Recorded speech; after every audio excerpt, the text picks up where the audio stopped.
Hi, Karen from Quantum Heart Awakening. This is a twin flame support reading. So I've been trying to simplify these readings because they do get complicated and intense and lots of themes. So I just wanted to streamline it a little bit and be a little bit more intentional about extracting one main theme at a time. So here, let's see how it goes. So we have the masculine energy on the left, the feminine energy on the right, and the union energies down the center. So masculine energy, let's start there. Masculine energies, this is a massive time of discernment. You may be feeling like you don't have access to wise discernment or to your intuition right now. You don't have that higher knowing yet. And this may be a time of stress, of anxiety, of trying to push the river, of trying to make sure, you're making strategic moves and you find that these moves are not paying off or they're sending you back to the drawing board. There's a hidden message in that process alone. It's less about the things that you have in your focus. It's less about your targets right now, and it's more about evaluating how you're approaching this thing called problem solving, how you're approaching this thing called building a foundation. Yeah, I keep staring at, I don't know if you could see in the primary card, there's a hand holding a chessboard, and in the center of the chessboard is a fortune cookie with a little tag sticking out of it that I believe says nope. It just says nope. So yeah, something is not for you, and only you can discern what that is. So when I say that, when I invite you to reflect on what is the thing in your life that you're pouring energy into, and you are very clear that this is not for you, that you no longer wish to invest in this thing and keep it in your life for the long term. What is that thing that comes to mind when I give you that prompt? Because here's the thing, investing so much energy in trying to make these strategic, like think about the game of chess.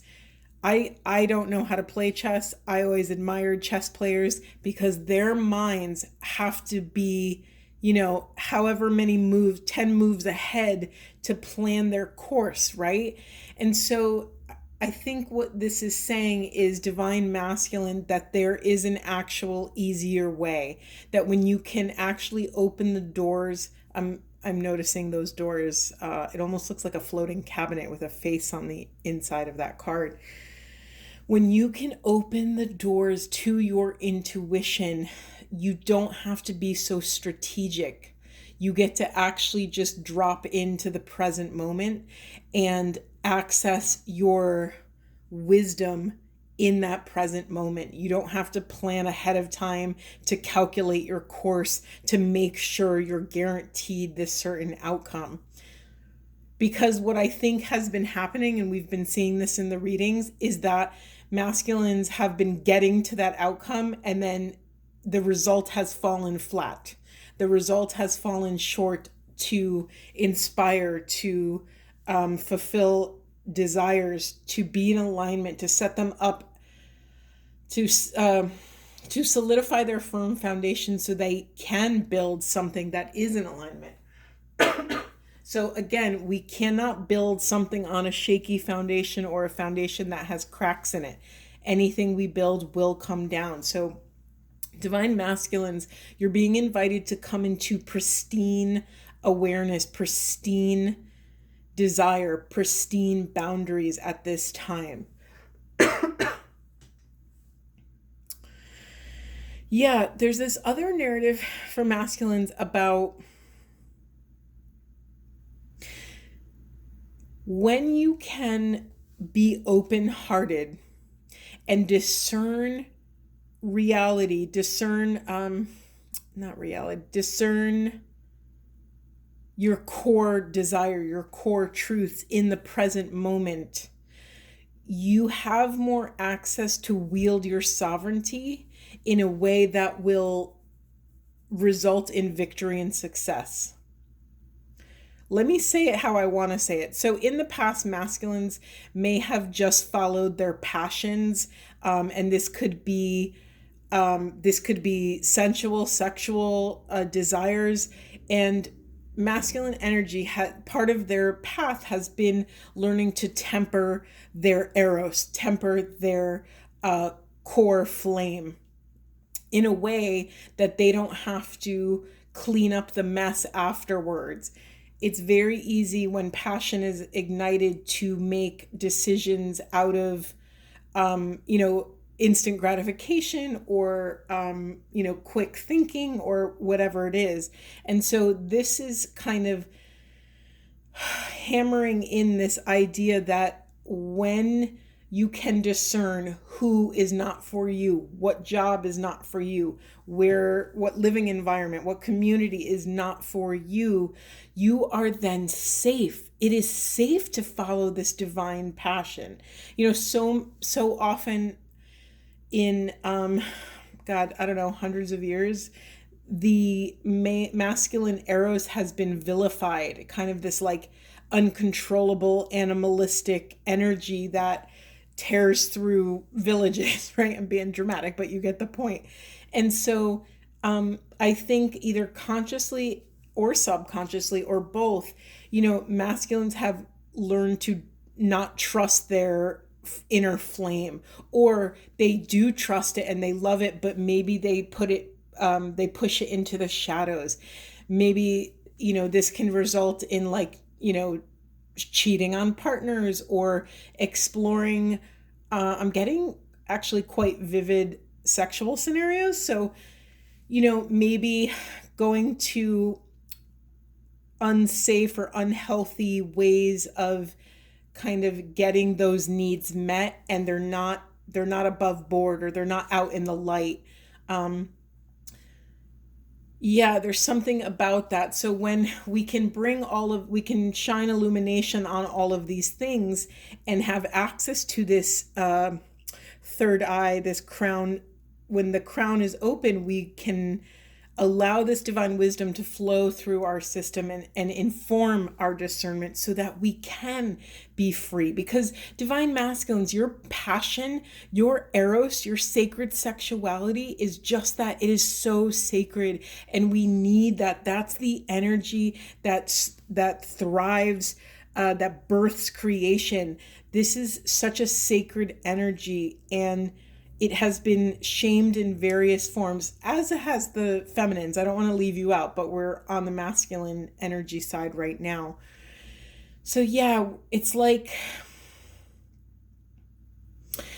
I'm laughing. I'm talking about choices and discernment, and then we have the choose wisely card. Can it be any more obvious than that?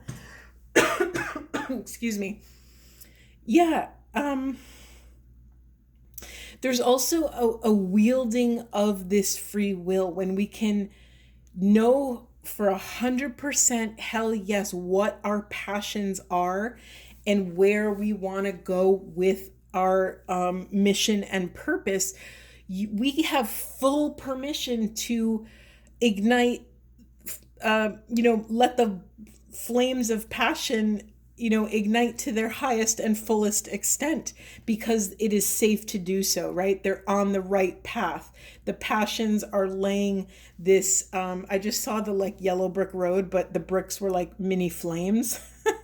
So it's like this passion paved road, leads to this powerful, higher activation. And divine masculines, you're being asked to protect this, to ground in the flames, to honor that it's okay. You are safe to allow these flames of passion to inform your next steps. And you have the skills to allow those flames to burn around you, and you will not get consumed by them. That's the whole point, right? to be able to hold the passion without being consumed by it, without letting it make choices for you. Beautiful, beautiful message. Congratulate yourselves. That's a big deal. Excuse me. There's also, I keep staring at that breathe card in reverse. So yeah, I got a really specific message for someone, especially, with a lot of different, flu season and viruses and all these things. Take count of your lung health. I'm just laughing because I've been coughing for 2 months. So this is going around. So be mindful of your lung care. Just that's for someone. And yeah, maybe invite breath work in. There's so many different modalities of breath work and holotropic breathing and Wim Hof and all these different things. So yeah, there might be something in that for you. I just got another message about, so I had a shamanic mentor.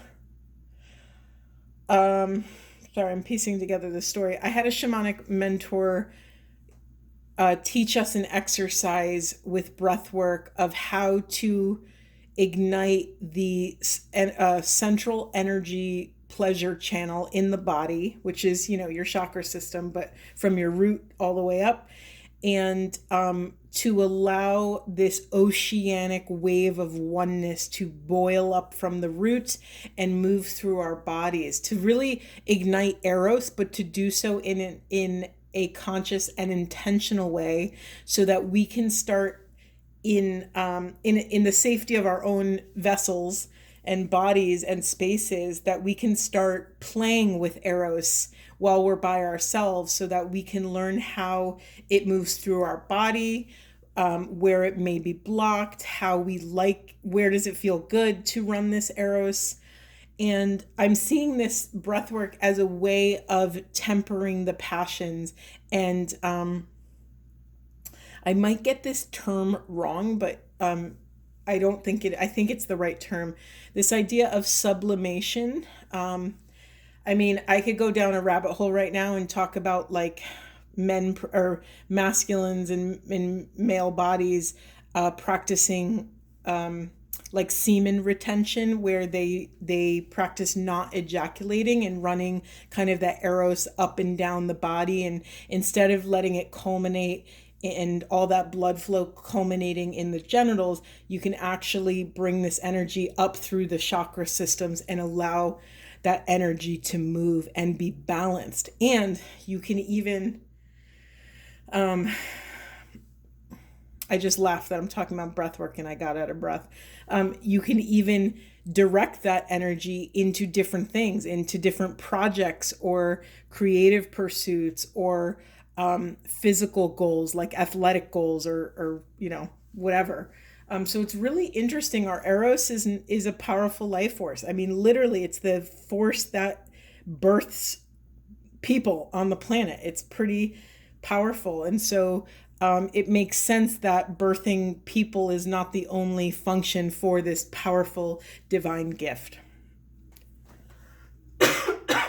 Okay. I think that's it for the masculines. Let me feel. I have another message. I'm just staring at this victory and success card, and masculines, when you come into this beautiful alignment and you find peace with your Eros and your passion and your power, feminines are willing, waiting, and eager to celebrate your journey, to celebrate how far you've come. And I just, even though it looks like an image of a male on the mountain sounding the horn of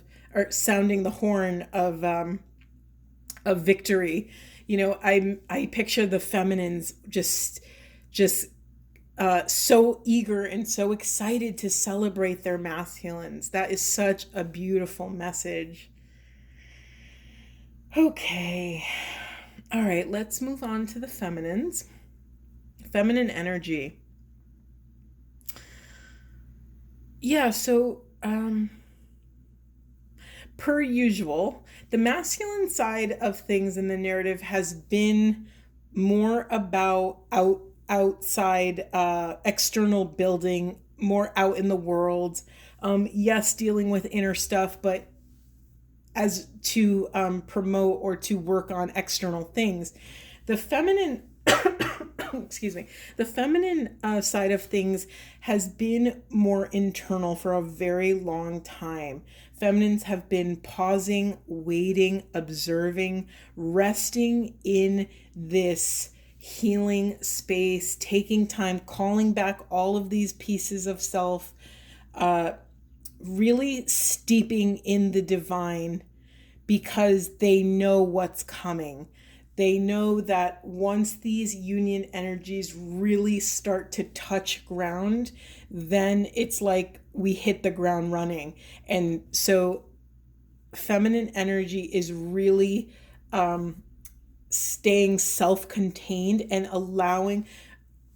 staying self-contained, and especially plugging all of the leaks.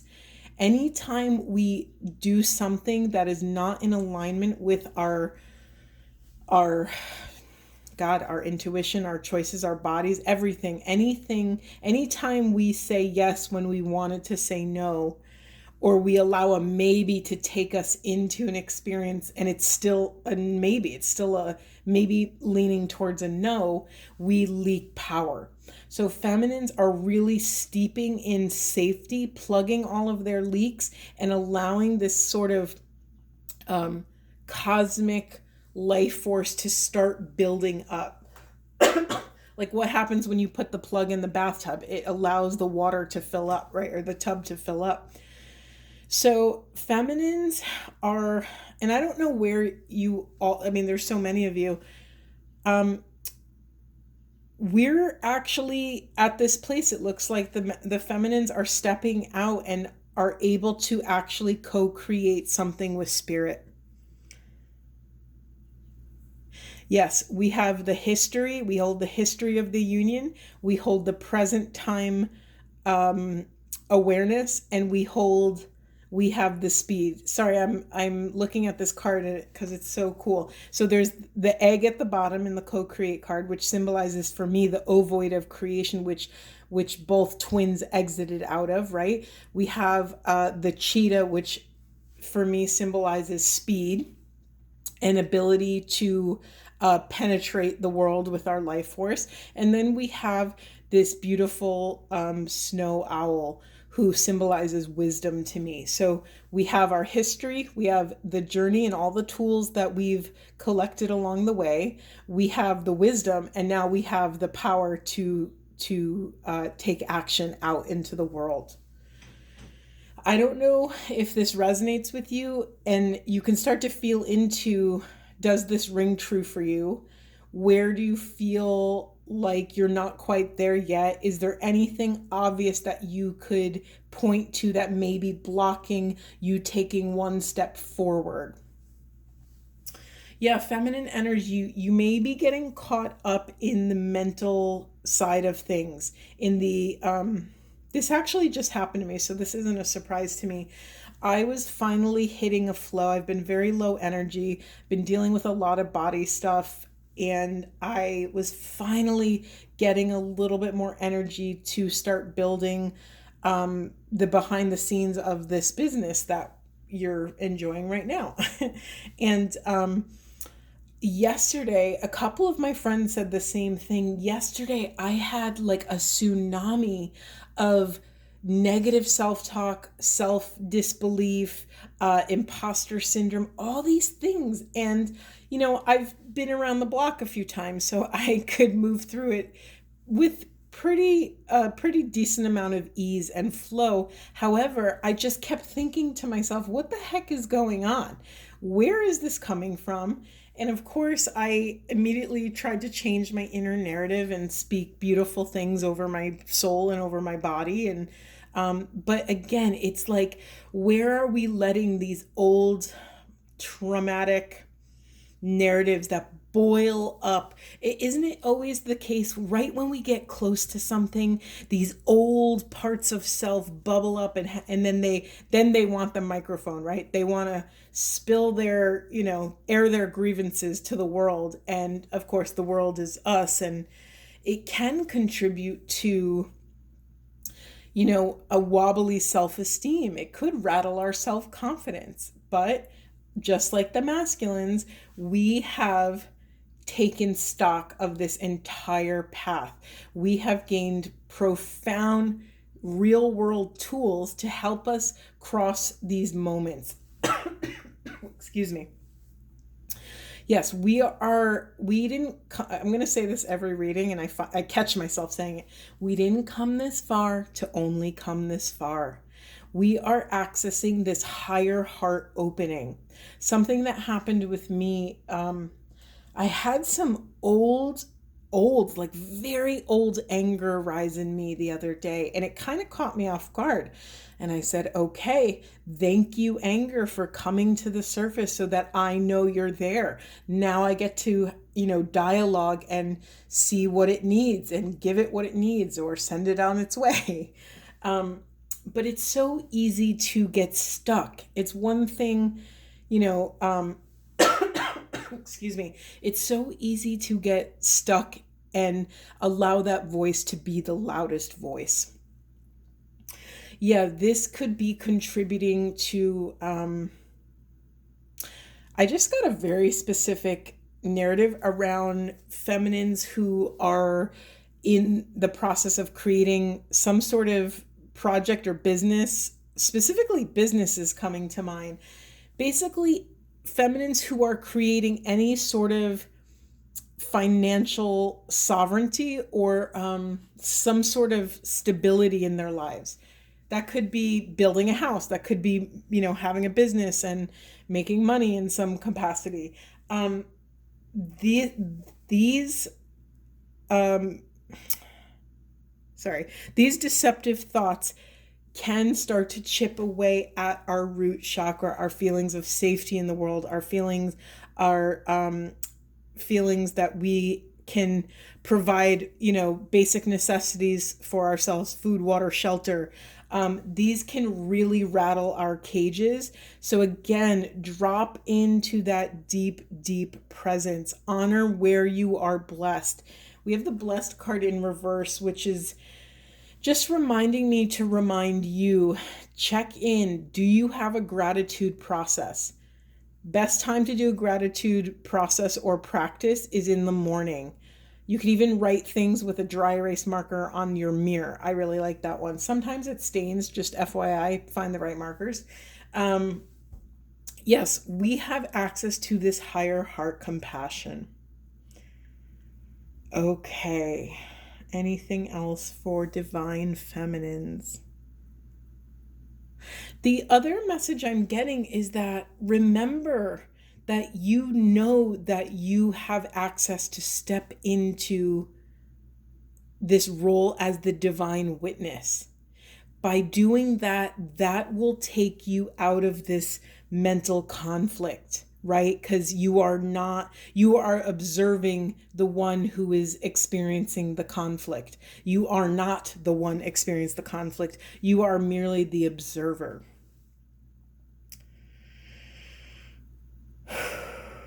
Okay, let's move on to the union energies. Okay, time to go. We have this time to go card, and there's this, looks like a fairy in a long ball gown running down a pathway. And we have by the book in reverse, why, and soulmates. Okay, so when I immediately pulled these cards, I had a few different narratives. So let me just drop in and see which is the loudest.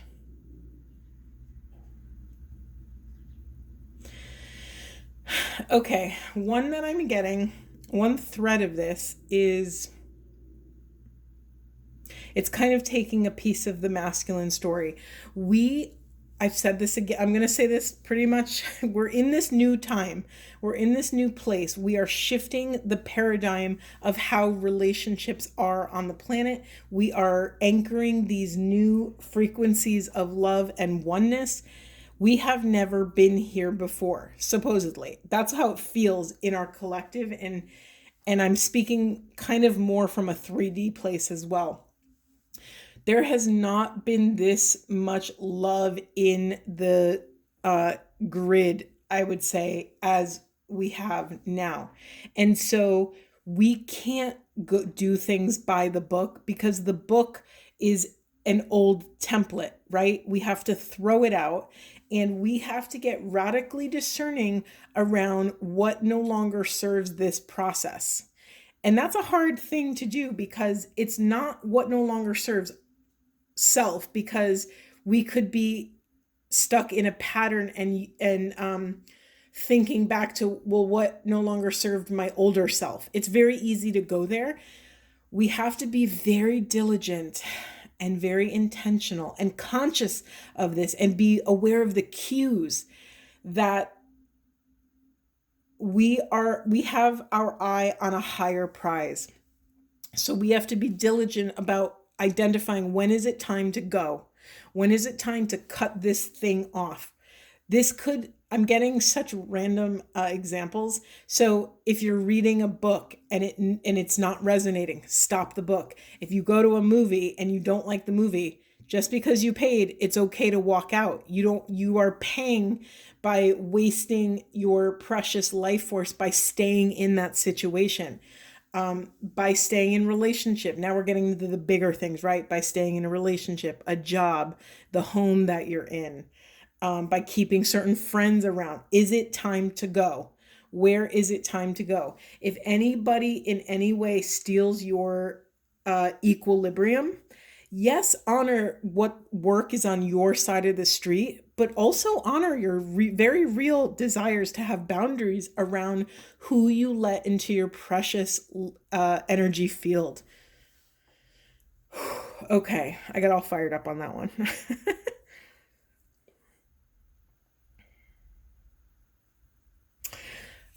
Okay, I'm getting also another question. In this twin flame path, it's really easy to ask why.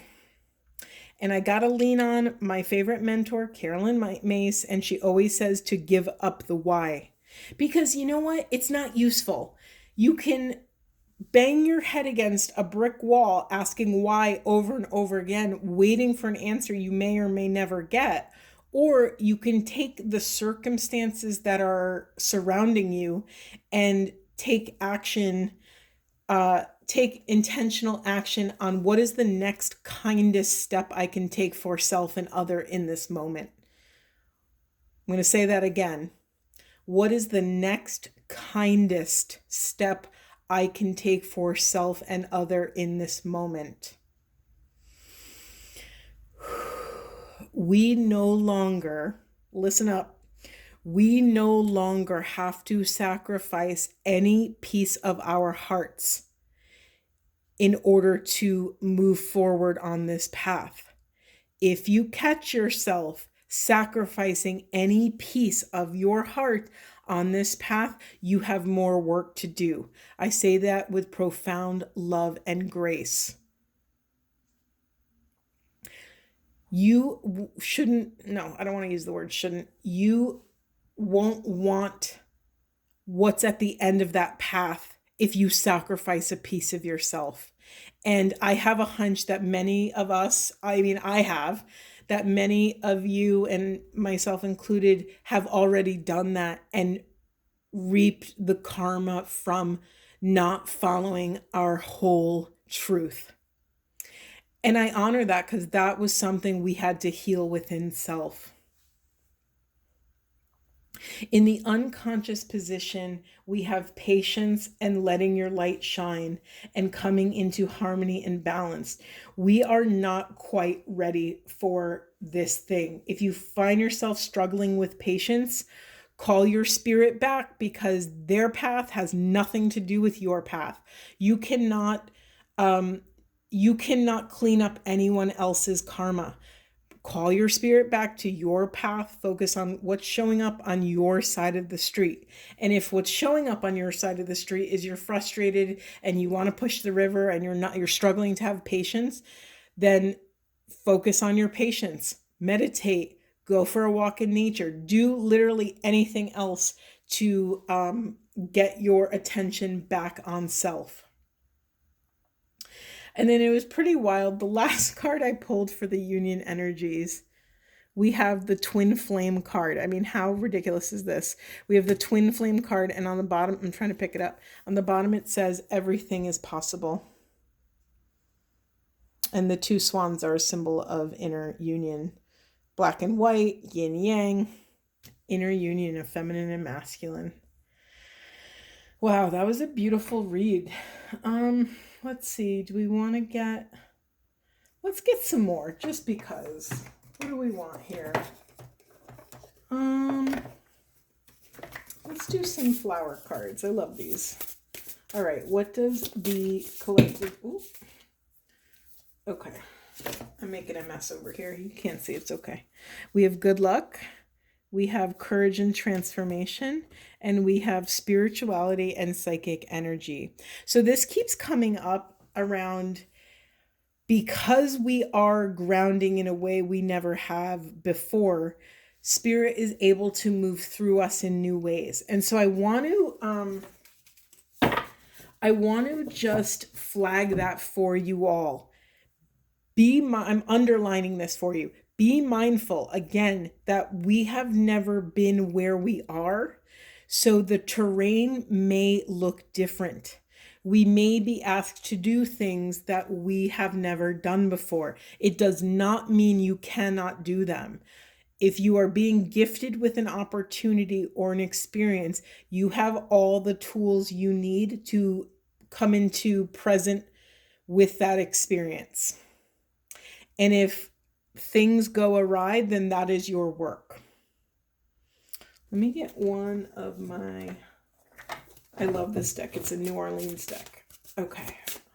What do we need to know for the union energies for the highest and best good of self and the planet? Oop. So I'm not going to take those. Clearly, it's a whole deck.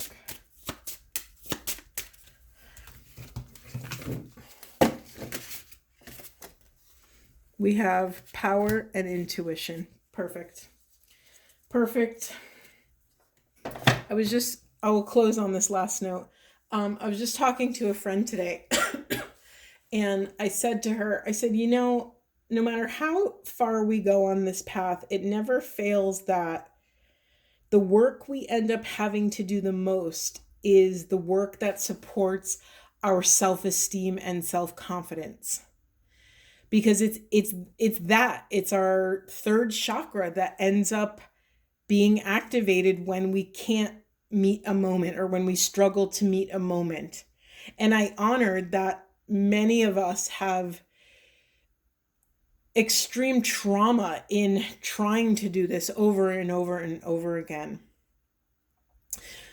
James Finley has this great line. He says, trauma is disconnection from spiritual experience.